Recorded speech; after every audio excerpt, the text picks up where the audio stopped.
Is he controlling and overly jealous? These signs show you're trapped.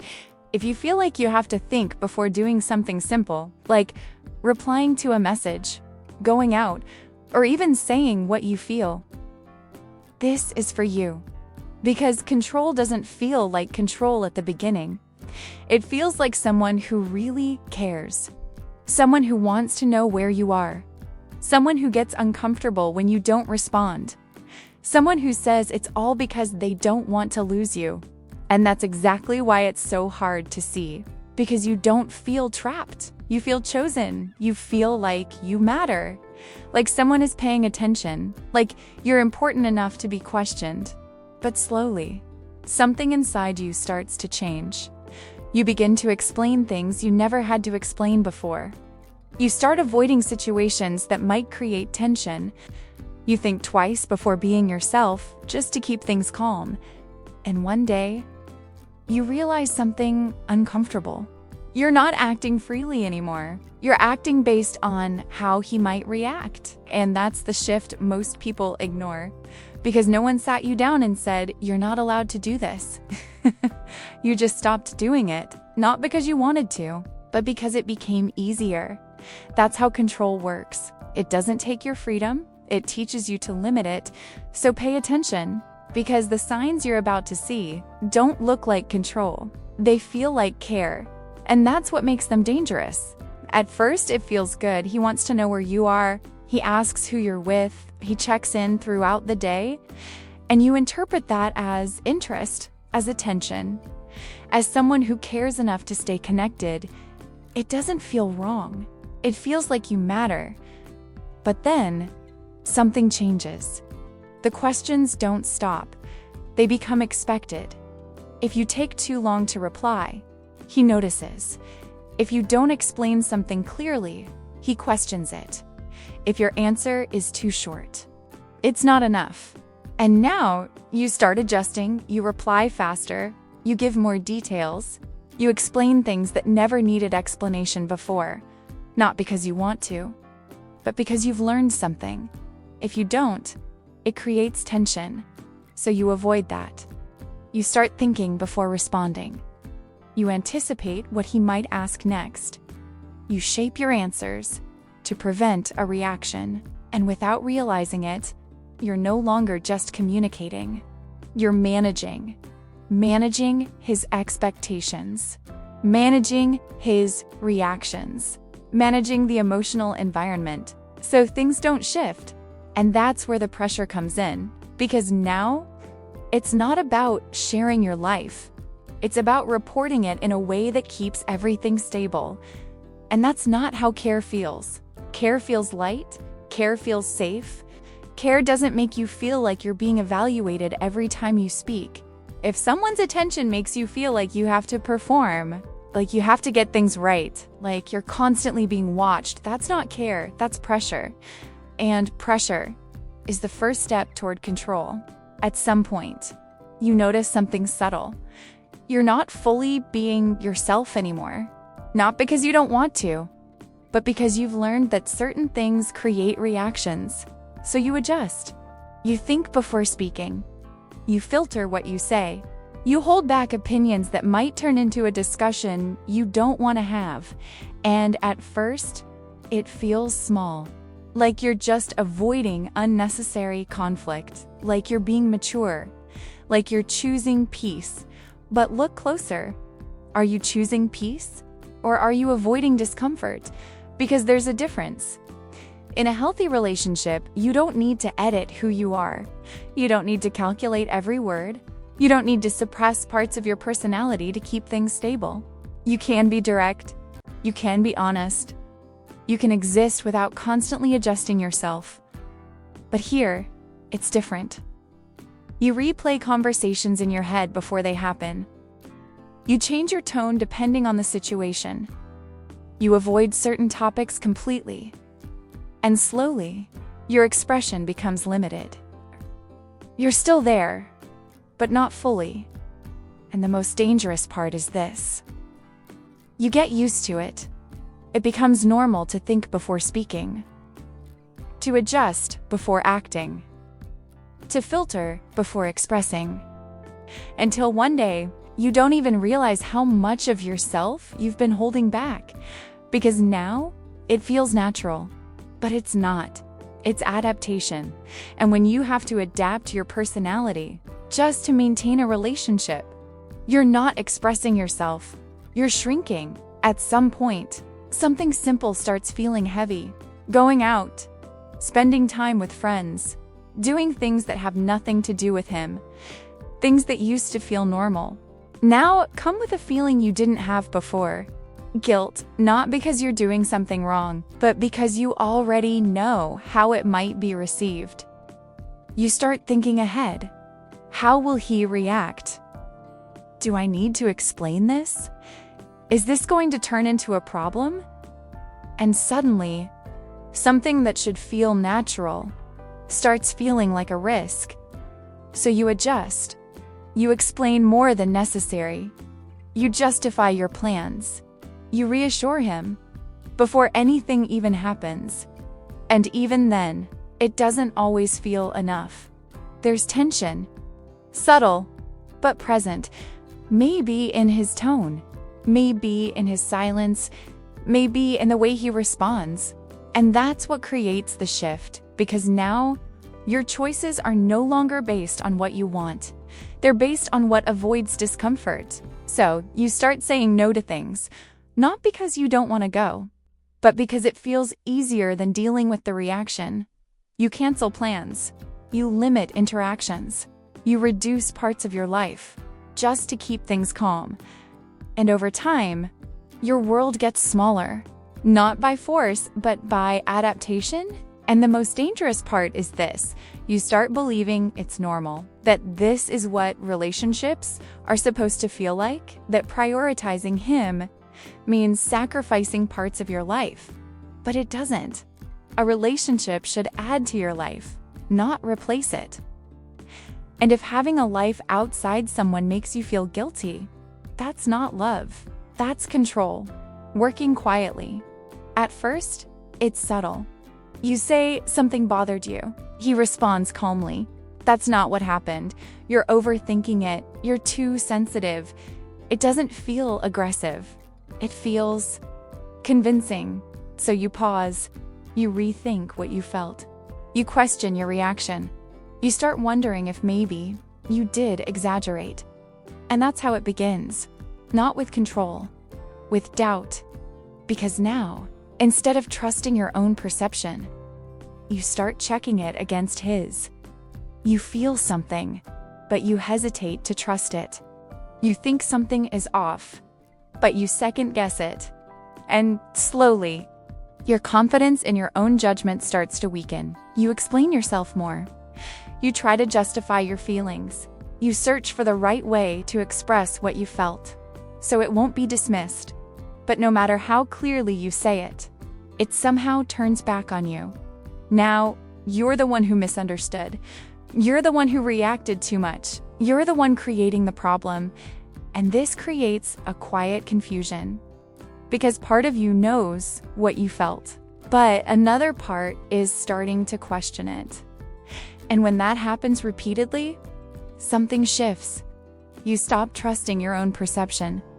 You rely more on his version of reality than your own. And that's where control deepens. Because once you doubt yourself, you become easier to influence, not through force, but through confusion. And that's what makes this so dangerous. You don't feel controlled. You feel uncertain. And when you no longer trust what you feel, you start losing your sense of direction inside the relationship. You don't notice it at first. Nothing dramatic happens. No clear moment where everything changes. But little by little, your life starts to shift. You see your friends less. You go out less. You stop doing certain things. Not because you want to, but because it feels easier not to. Easier than explaining. Easier than dealing with tension. Easier than feeling like you have to justify yourself. So you adjust. You cancel plans more often. You avoid situations that might cause discomfort. You prioritize what keeps the relationship stable, even if it costs you something. And slowly, your routine changes. Your world becomes more centered around him, around his reactions, around what keeps things calm. At first, it doesn't feel like a loss. It feels like compromise, like you're just adapting to make things work. But over time, something becomes clear. You're not just making space for the relationship. You're losing space for yourself. Your independence starts to fade. Your connections start to weaken. Your life outside the relationship becomes smaller, quieter, less present. And that has an impact. Because when your world shrinks, your dependence grows. Not because you chose it, but because everything else slowly stepped back. And that's how control strengthens. Not by isolating you suddenly, but by making everything outside the relationship feel more complicated, more exhausting, more difficult to maintain, until staying inside it feels like the easiest option. And when your world becomes smaller, it becomes harder to see clearly, harder to compare, harder to question, harder to leave. This is where everything becomes harder to understand, because nothing looks obviously wrong. There are no clear rules, no visible restrictions, no moment where you can point and say, "This is why I feel this way," and yet you feel it. A weight, a tension that doesn't fully go away. You feel uncomfortable, but you can't explain it clearly. You feel restricted, but nothing is technically stopping you. You feel stuck, but you don't know exactly why. And that creates confusion, because if nothing is clearly wrong, why do you feel this way? So you start questioning yourself. Maybe I'm overthinking. Maybe I'm the problem. Maybe this is just how relationships are. But the feeling doesn't disappear. It stays. Quiet, but constant. And it shows up in moments. When you hesitate before doing something simple. When you rethink your words before speaking. When you feel relief. Just because there's no tension for a while. And that's when it becomes real. You're not relaxed. You're just managing the situation, trying to keep things stable, trying to avoid reactions, trying to stay within an invisible line that you've learned not to cross. And that's what creates the feeling of being trapped. Not because someone locked you in, but because you adapted to a dynamic where freedom feels risky. And the hardest part is this. From the outside, everything can look normal. There's no clear evidence, no obvious problem, no reason that sounds strong enough to justify how you feel. So you stay. Not because it feels right, but because you can't fully explain why it feels wrong. And that's how emotional control works. It doesn't leave clear marks. It leaves a feeling. And that feeling is what tells you something isn't right. Even when you can't put it into words, you think you're still free. Because no one told you what you can or cannot do. But look closer. You're not acting based on what you want anymore. You're acting based on what avoids tension. And that changes everything. Because the control is no longer coming from him. It's coming from you, from the way you anticipate reactions, from the way you adjust your behavior, from the way you limit yourself before anything even happens. And that's the shift most people don't see. You didn't lose your freedom. You started managing it. You started filtering your actions, reducing your expression, adapting your life to keep things stable.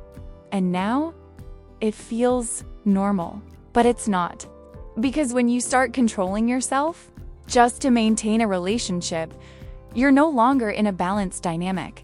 You're in a conditioned one. And that's why it's so hard to leave, because it doesn't feel like someone is holding you.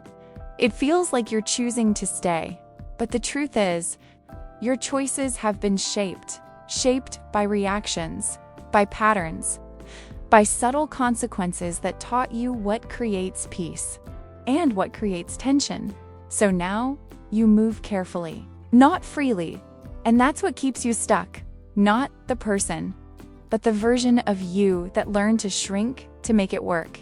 And until you see that clearly, you'll keep thinking this is just how things are, when in reality, this is how you adapted.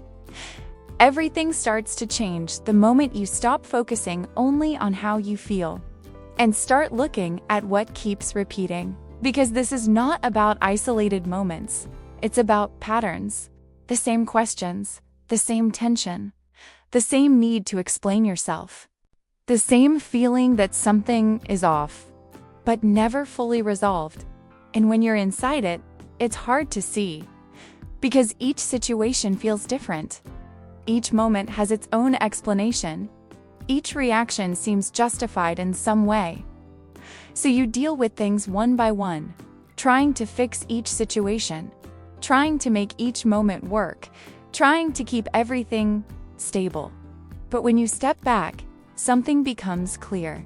It's not random. It's a cycle, the same dynamic, happening in different forms. And that's what you need to recognize. Not what happened once, but what keeps happening, because control is not loud. It's consistent. It shows up in patterns you start adapting to. And the moment you see that clearly, you stop taking everything personally. You stop asking, what did I do wrong? And you start asking, why does this keep happening? And that question changes your perspective.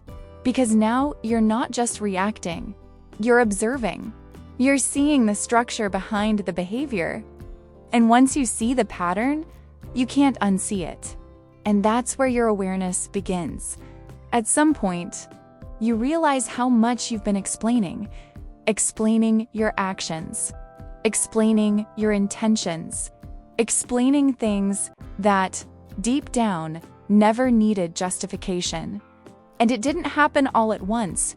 It became normal, answering questions, clarifying details, reassuring constantly, just to keep things calm. And without noticing, you started doing something subtle. You began defending yourself, even when you weren't being accused. You explain before being asked.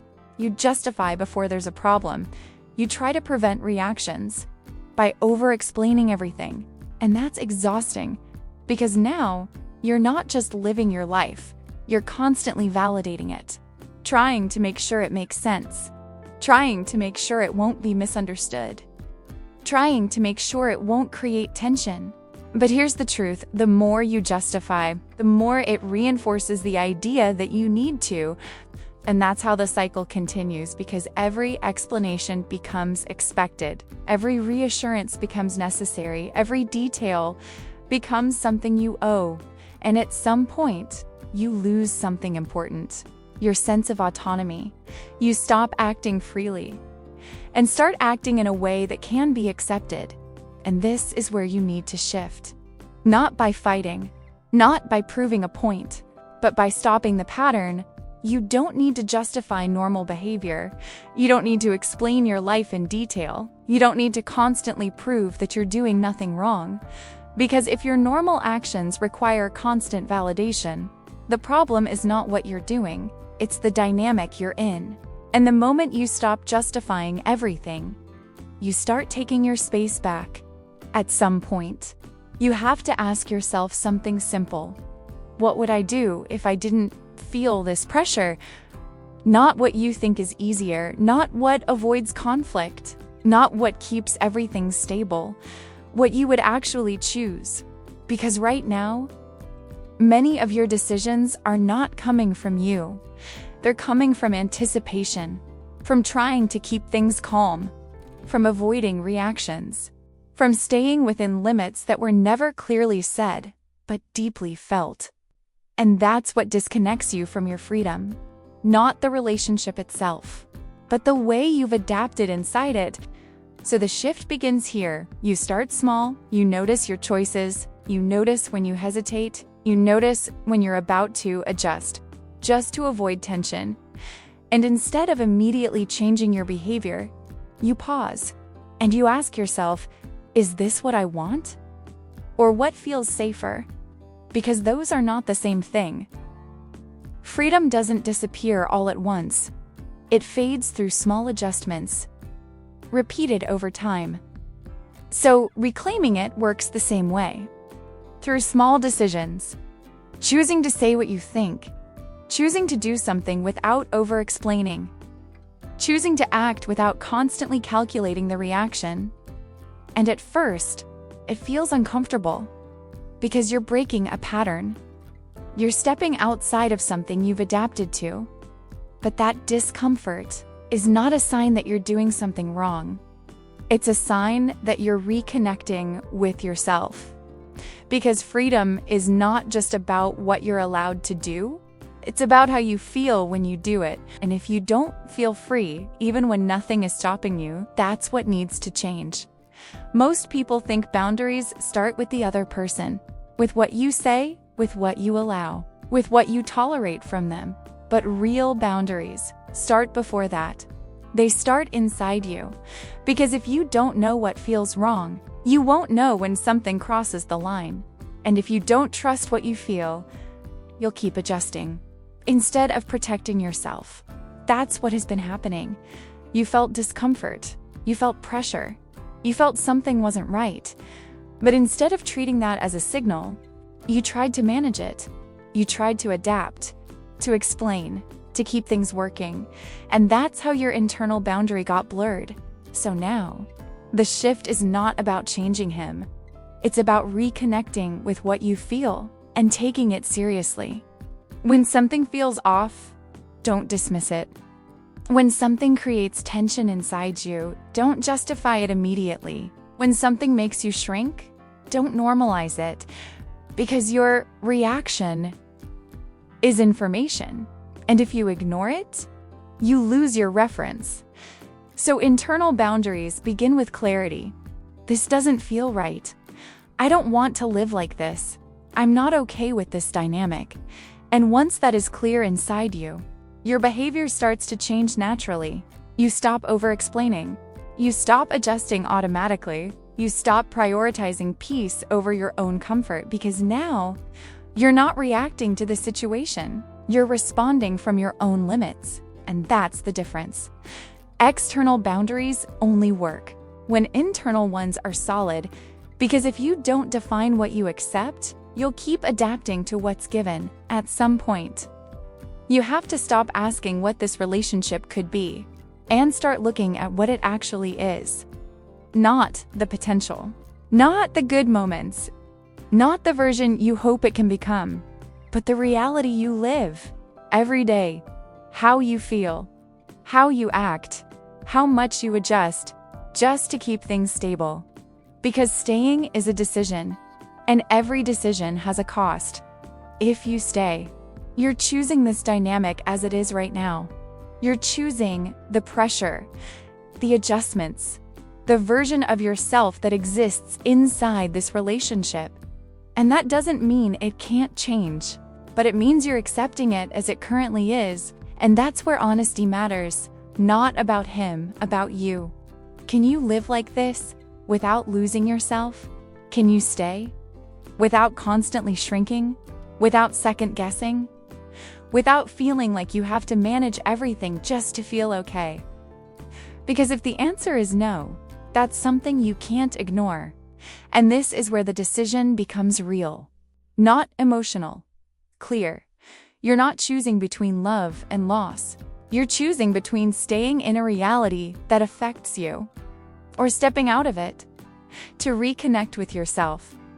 And both choices have weight, but only one allows you to fully be who you are without pressure. So the question is not what you feel, it's what you're living. And once you see that clearly, the decision stops being confusing. Control doesn't begin with restriction.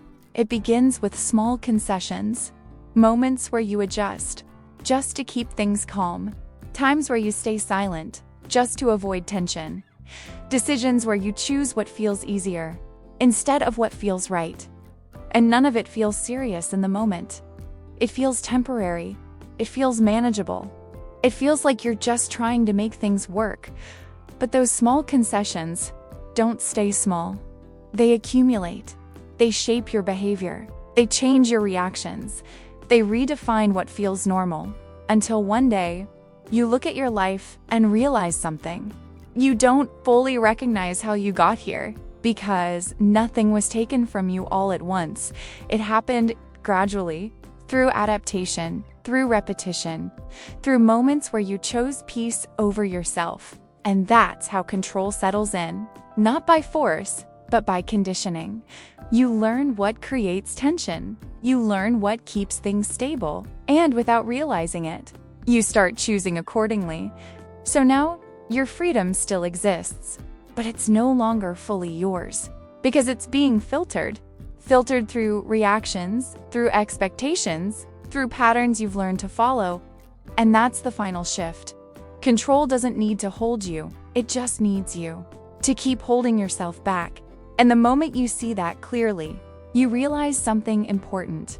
You don't need permission to take your space back. You just need to stop giving it away. Control doesn't end when you realize it. It ends when you stop adapting to it, because awareness alone is not enough. You can see the pattern, you can understand what's happening, you can even recognize how it's affecting you. But if your behavior doesn't change, the dynamic stays the same. And this is where it becomes real, because now it's no longer about what he does, it's about what you continue to accept, what you continue to adjust, what you continue to tolerate. Even knowing how it feels. And that's not easy, because changing your behavior creates discomfort. You stop over-explaining and it creates tension. You stop adjusting and something feels off. You start choosing yourself, and the dynamic reacts. And that's when most people go back. Not because they don't see the problem, but because the discomfort of change feels stronger than the discomfort of staying the same. But look at what that means. You're choosing what hurts less in the moment, not what frees you in the long term. And that's the final decision. Not whether you understand what's happening, but whether you're willing to change your position inside it. Because the moment you stop adapting, the control loses its structure. The moment you stop shrinking, the dynamic can no longer function the same way. And that's where your power is. Not in forcing change, but in no longer participating in what diminishes you. Because the moment you start choosing yourself consistently, everything that depends on your silence, your adjustment, your hesitation, starts to lose strength. And that's how control ends.